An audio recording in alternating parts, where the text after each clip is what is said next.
આદિવાસી યુવા જાગૃતિ cricket tournament season 3ની final match Osara cricket ground ખાતે ઉત્સાહભેર યોજાઈ.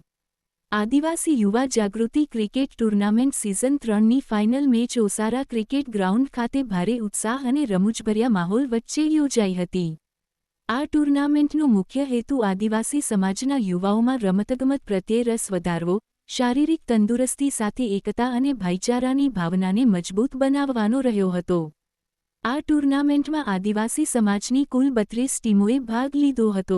સમગ્ર ટૂર્નામેન્ટ દરમિયાન ખેલાડીઓએ રમતગમતની સાચી ભાવના સાથે શિસ્તબદ્ધ અને ઉત્કૃષ્ટ પ્રદર્શન કર્યું હતું, જેના કારણે દર્શકોમાં પણ ભારે ઉત્સાહ જોવા મળ્યો હતો.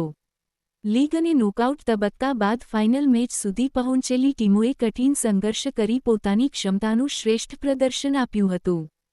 ફાઇનલ મેચમાં કોચબલ અને ઉમરાજ ટીમ વચ્ચે કાંટેદાર મુકાબલો થયો હતો.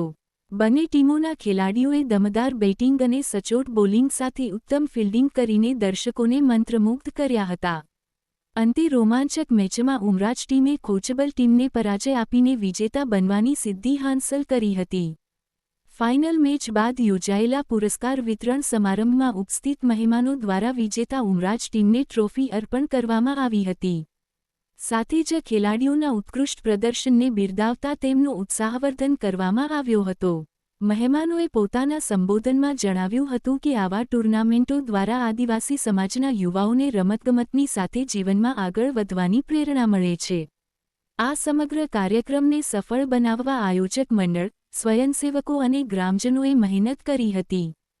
ફાઇનલ મેચ દરમિયાન મોટી સંખ્યામાં રમતપ્રેમી દર્શકો હાજર રહ્યા હતા, જેમણે તાળીઓ અને ઉત્સાહભેર નારાઓ સાથે ખેલાડીઓનો ઉત્સાહ વધાર્યો હતો.